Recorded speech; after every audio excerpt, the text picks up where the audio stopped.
All right, what's going on, everyone? Welcome back to another episode of Quarantine Football. I'm your co-host Nate, and I'm here with one of my wonderful co-hosts, Dorian. What's up, Dorian?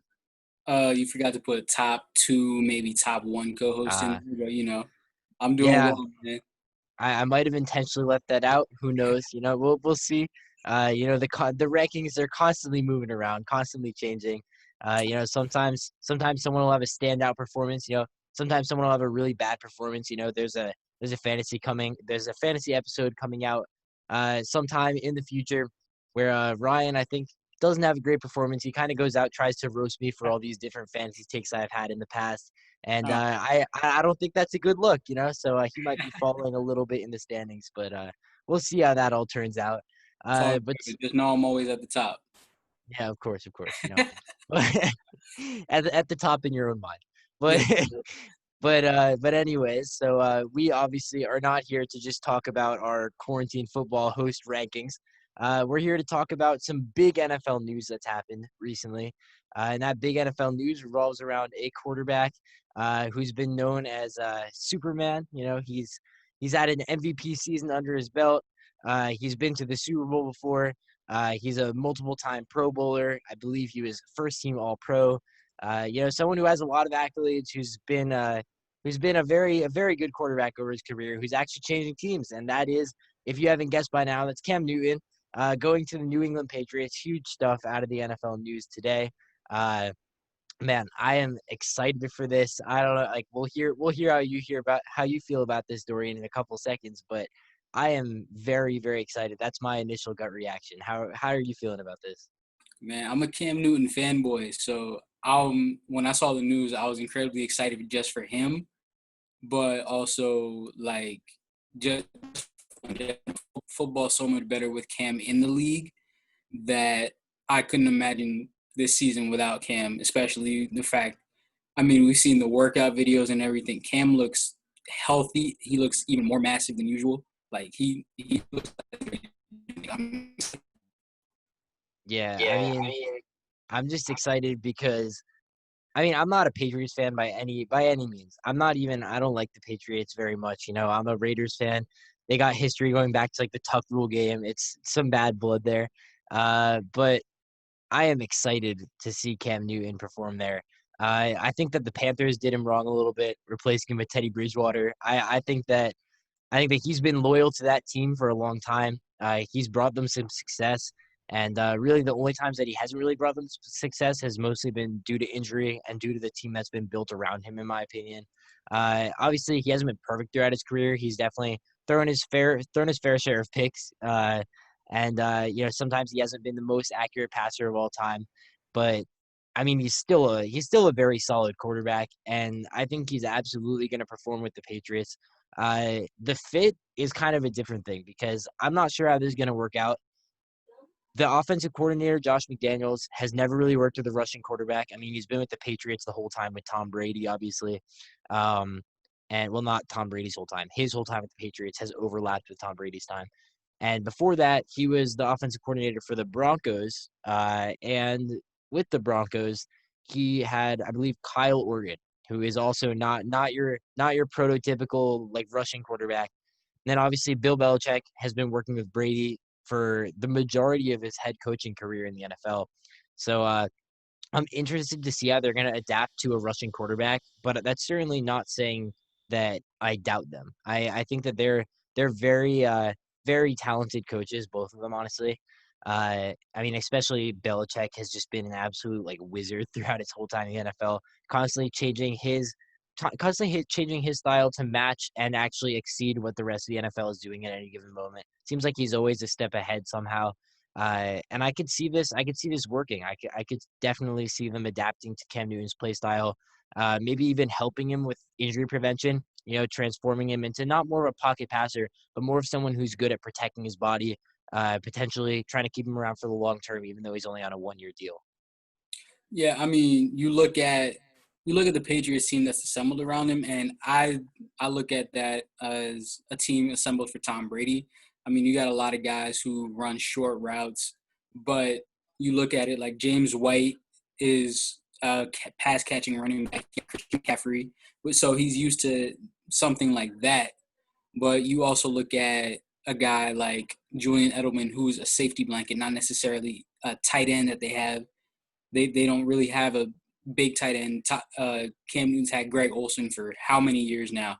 So I mean, the fit as in terms of the weapons, I don't think are great. But Cam is the type of guy that I think just fits in New England. He's a strong arm QB. You know, it gets cold up there. You want a guy with a strong arm to be able to rip the ball through there. And I mean, you also think about it. Bill Belichick and Josh McDaniels had Jacoby Brissett for a little bit. Now, I saw a story about Brissett earlier saying that he absolutely hated the Patriots, didn't want to go there. I don't know if you saw it, and he was like, he didn't even have Josh McDaniels' number saved. That's how bad he hated it. But I mean, he did have Brissett for a little bit, and yeah, they managed to. I think they went 1-1 with Brissett, which is a small sample size, but sample size nonetheless. Yeah, I mean, I'd be interested to see how Cam Newton's going to actually play in this system. We've seen him personally actually adapt his game a lot over the years. I mean, he used to. I mean, back in like 2015, which was really that was his year. He was absolutely dominant. Uh, he was running a lot, just like purely by himself, right up the middle. A lot of these power runs. Even as recently as like 2017, we saw him that year have 139 rushes, 754 yards, which is I believe a career high for him, and 6 touchdowns. I mean, he's always been really a runner, a bruiser, and I'm interested to see if that's gonna remain the same, if it's gonna change, maybe meet somewhere in the middle, like a balance between that kind of being able to run the ball and having that threat, but also being able to work over the top with the passing game. And like you said, it's going to be weird because a lot of players kind of feel like that Patriots organization just rubs them the wrong way a little bit.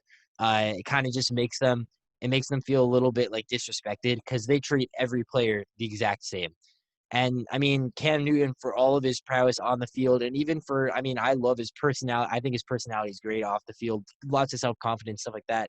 Uh, but if they try to lower him at all, if they try to put him on like the same level as some of the newer, I'm interested to see how he's going to respond to that. I think that he sees this as an opportunity. I can't imagine him not. I mean, he signed the 1 year deal. He's the one that inked that. He knows what he's getting into. He knows that this is going to really be a prove it year, whether he's going to stay with the Patriots after it or if he's going to be dealt to another team, if he's going to sign with another team in free agency. I mean, he's going to have to perform. And I think that the coaches are absolutely going to hold him to that standard. So I don't see that being an issue. Whereas with Jacoby Brissett, he's someone who wasn't an established quarterback when he was with the Patriots. Yeah. And he definitely didn't have the same kind of like self-confidence, the same kind of experience of being in the NFL for multiple years, where he knows that he's gonna take some hits from some coaches. He's gonna take some words from the coaches, and like still have to hold his head high and know that he's a good quarterback. Which I Mhm. think Jacoby Brissett's a solid quarterback. He's at least he's better than a replacement quarterback, I would say. But Yeah. Cam Newton, he holds himself to that high regard, and I think that that'll actually help him with the Patriots. Exactly. I mean, you look at guys. Shannon Sharp said it earlier today on Undisputed, saying that he was mad and he felt like he had something to prove when the Broncos didn't want to re-sign him. Peyton Manning definitely had something to prove when the Colts didn't want to re-sign him, and you see what he did. And Tom Brady obviously feels like he has something to prove. That's why he left and went and signed with Tampa Bay. So and like we said earlier, you've seen the videos of Cam. He was out there screaming, "They gave up on me," and I think that's the biggest thing. He's pissed at the Panthers, and I think this is going to fuel him to do great things out in New England. Now my question is, if Cam plays great, and I know I'm gonna take some heat for this. If Cam plays great with the weapons he has in New England, what does that say about Tom Brady? Because Tom Brady couldn't do anything with those same guys. But say Cam Newton goes out there, they win 11 games. He has maybe I don't know around 25 touchdowns, 8 interceptions. Because that's around where he is in his career. What would that say about Tom Brady? You're muted All now. right, yeah, yeah. So first of all, I want to give some additional respect where I think that you're not affording it to Tom Brady, because this past year, 2019, the Patriots actually ranked eighth in passing offense in terms of yards. That is no slouch with the weapons that Tom Brady had. I mean, those are not bad numbers. Those are better numbers than I think a lot of people are giving him credit for. Of course. Meanwhile, yeah, Hold on. Let me put it in context, because a lot of what we heard this year was, oh, Tom Brady didn't have any weapons. That's why the Patriots were so bad this year. That's why the Patriots offense was had Tom Brady had Julian Edelman. But you look back at 2017, Tom Brady also won the Super Bowl with those exact same guys. He didn't have Gronk against the Falcons. Like, he won the Super Bowl with those guys. But now all of a sudden he doesn't play great, and it's those guys' fault. So that's the context I'm trying to get. yeah. So, and then what I was going to say to expand on what I said, because obviously a degree of respect is to be given to Tom Brady for obviously his career accolades. I mean, that commands as much respect as you could possibly give in the NFL world, but also for having, I think, a solid season this season as a passer with the Patriots with those weapons. I think that this season is going to be really telling in terms of Tom Brady's legacy. You know, his legacy is always going to be cemented as one of the greatest quarterbacks of all time, if not the greatest quarterback of all time, because of those rings. I mean, he has the hardware. You know, Yeah, he has those 6 rings on his fingers. Takes 2 whole hands, crazy. Uh, but this season, Tom Brady has weapons out of his whatever body part you want to insert there. You know, he has all of the weapons that he would ever need on an NFL team.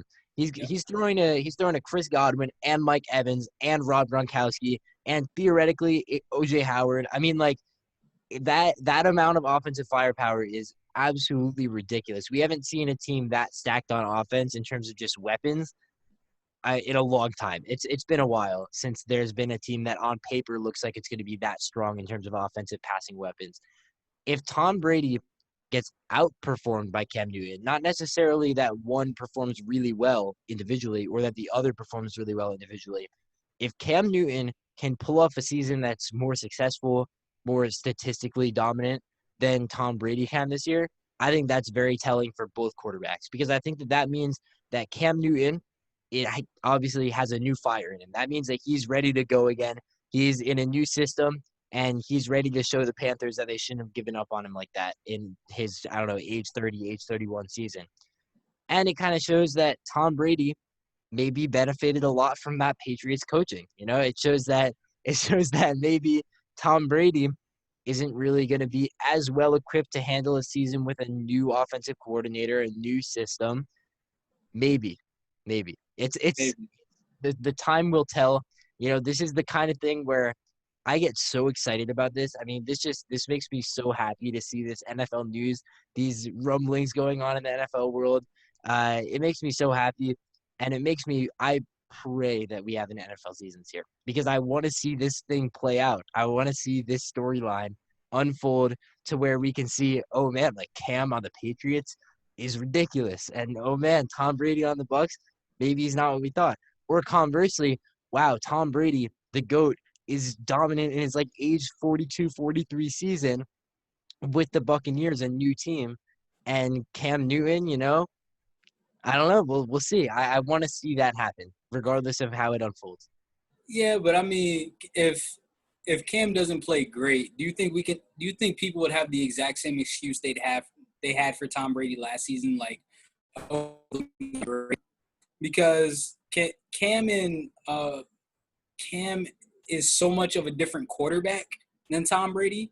Do you think that that fans or even the like coaching staff that look at him potentially to sign after next season, do you think that they're gonna look at Cam in the same way that they did Tom Brady? Like, oh, I mean, he had Julian Edelman, or he had James White, but like just those guys. No, it's a short leash for Cam Newton here in the NFL. I mean, I wish that he was afforded those same opportunities. But in the NFL media world, they see a guy on a 1-year contract, they see a guy on a new team, and they are going to be swarming. Like Oh, Tom Brady was in his millionth season with the Patriots. He's like been around since the time of the dinosaurs, you know. Yeah. I mean, that every possible season, every possible scenario had really played out, even ones that you couldn't even imagine in your head if it hadn't happened, like getting Randy Moss and going off for a season. Like that happened in Tom Brady's career. He had played seasons with weapons. He had played seasons without weapons. He had played seasons with different offensive coordinators. I believe he even played a couple seasons with Bill Belichick as the offensive coordinator as well as the head coach, at least the head play caller. Uh, Everything with Tom Brady's career had already essentially played out by this season. He already had 6 rings. I mean, like his career legacy was not really going to hinge completely on this season. Cam Newton has a lot on the line here in terms of legacy. You know, his legacy right now, unfortunately, is the Super Bowl loss that he was involved in. I mean, his legacy is all based on 2015. I mean, like when you talk to people about Cam Newton, you could forget about talking about any other season. The only season they're going to bring up is 2015, where he was so dominant for the regular season. You know, he brought cultural phenomenons into the game, and he brought this swagger, this style into the game. He brought his teammates all together above him. And then he couldn't come through when it mattered. He couldn't come through right at the end. That's the narrative around Cam Newton. And I know for a fact that he doesn't like that. He doesn't like that that's his narrative at all. If he could go out there and change that, if he could attain success on this new team, that would actually be pivotal for him. You know, if he were to go out, I mean, I think it's a long shot, but if he were to go out and go on this crazy run and win a Super Bowl, that would be so huge. If Tom Brady had won a Super Bowl this year, I think it would have been like another one, you know, like people would have been like, oh, okay, nice. Like he did it again. Like whoop-de-doo, big deal. Yeah. Tom Brady wins his 7th ring.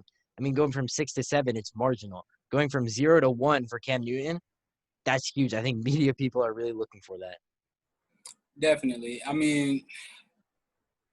Really think about this. Tom Brady has been in the league since before me and you were born. Like I was born a few months after he was drafted, but for you it was like what 2 years, right? Or a year? Like that. Tom Brady's been in the league forever. But Cam is one of those guys that we've watched probably since he came into the league. He took the league by storm. He, I think he had two back-to-back 400-yard passing games, and then he hasn't passed for 400 yards since.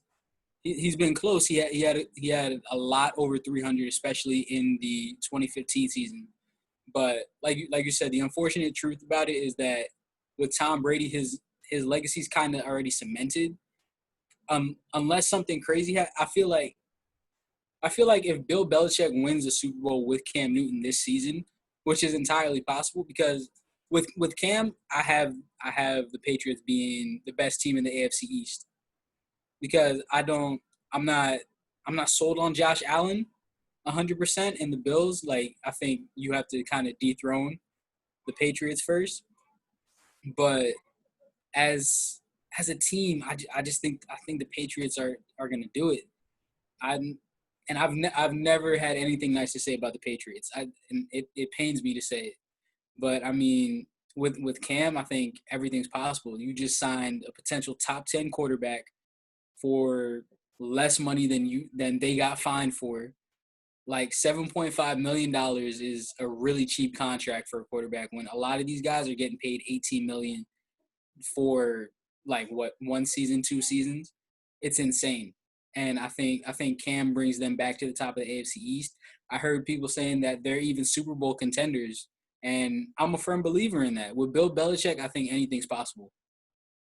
Yeah, definitely. You know, if this news came out today, and I don't want to jump to conclusions. I don't want to go out there. I don't want to put out my thought about who's going to win the AFC East today. I don't want to do that. I think that'll be an episode in the future where we all talk about that. You know, maybe we could get me, you, Ryan, all on the show, talk about who we think is going to win the AFC East. I think it gets a lot more interesting. I think that a lot of people were kind of already discounting the Patriots for winning the AFC East and saying, okay, who's going to dethrone them? Now I think it's more of a conversation of, okay, the Patriots are still in it, and we'll see who takes that top spot. I think that Josh Allen is a good quarterback. I think that Josh Allen has a good weapons around him, especially adding Stephon Diggs. However, like you said, you know, I'm not completely sold. Josh Allen still makes rookie mistakes somehow, even though he's going into like what, his 4th year. You know, he still makes He's rookie got he's got mistakes. to stop. He's got to stop trying to like run over linebackers. Like Cam can do it, and he's been hurt because of it. But like Josh Allen, nah, man. Yeah, I mean, he still makes those mistakes. He fumbles the football sometimes. He takes big hits from linebackers because he tries to run them over. Sometimes he's successful, sometimes he's not. Uh, I mean, I'm discounting the Jets. I think the Jets are going to be improved this year, but I don't think they're going to contend for that division. I think the Dolphins are kind of a dark horse candidate, but I think it's really going to come down to like Bills, Patriots right now. Uh, I don't know. I got to look more into it. I need to do more of like a deep dive into, how has there been precedent for a head coach adapting to such a radically new play style? Has there been precedent for a running QB switching teams and being successful? Like we haven't had running QBs, like primary running QBs for very long. I mean, we've had a couple guys who were really pioneers early. I think like Randall Cunningham would be one of those guys. Uh, but I mean, in more recent histories where we've seen more of the running quarterbacks, and honestly, I can't really recall one being super successful after changing teams, after changing play styles. I think probably the most successful would be like Mike Vick on the Eagles, maybe, after changing teams. But Cam Newton, Mike Vick, there's really not much comparison to be made there. Cam Newton, more of a power runner, probably honestly a little bit better as a thrower, not quite the same rushing prowess. I mean, it's not an apples to apples comparison at all. So I need to do a deeper dive into that. I need to figure out if I want to predict the AFC East, I definitely need to look further into that. But my initial impression is like you. My initial impression is this boosts them back into contention. Absolutely. Jarrett Stidham was not the guy. I was not in on Jarrett Stidham. I mean, I think maybe he'll be something at some point, but it's not this year. It's not being a starting quarterback. It's not with the Patriots. I mean, that's just not what's going to happen. That was never what's going to happen. When I heard Bill Belichick saying he was going to roll with Stidham, I half believed him because Bill Belichick does crazy stuff like that all the time and makes it work.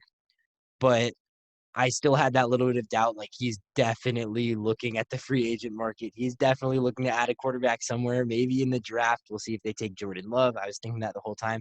They don't draft anyone.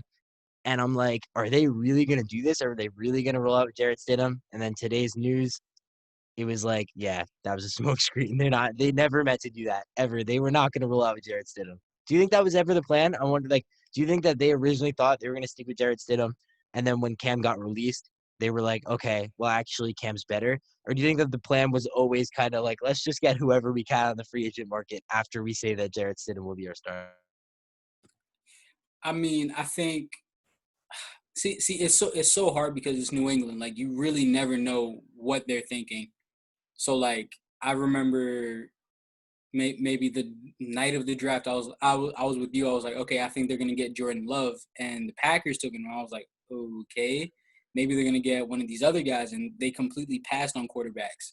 And Belichick was like, yeah, I'm gonna, as he likes to call him, Stid. He was like, I'm gonna stick with Stid. I was like, yeah, that's not a good idea. I mean, like, I I remember Jerry Stidham went in against the Jets, threw a pick six, and he took him right out the game and put Tom Brady back in, and they were already blowing out the Jets. So I was like, I don't know if Bill's gonna stick with a guy like that.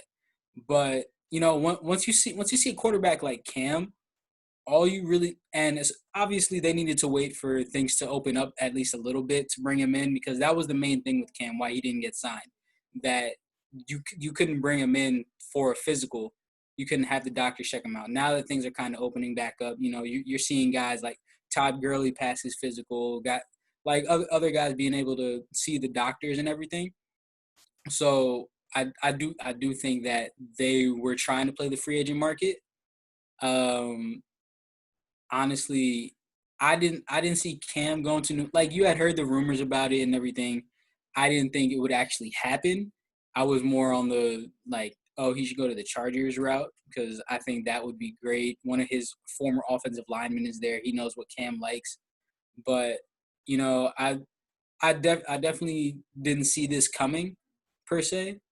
But I do think that the Patriots were going to try and play the free agent market, seeing what quarterbacks were out there. I mean, we still got guys like Colin Kaepernick who's getting talk, and then there are just other quarterbacks out there that are like low key quarterbacks that maybe aren't starting caliber, or even guys on the trade market like Blake.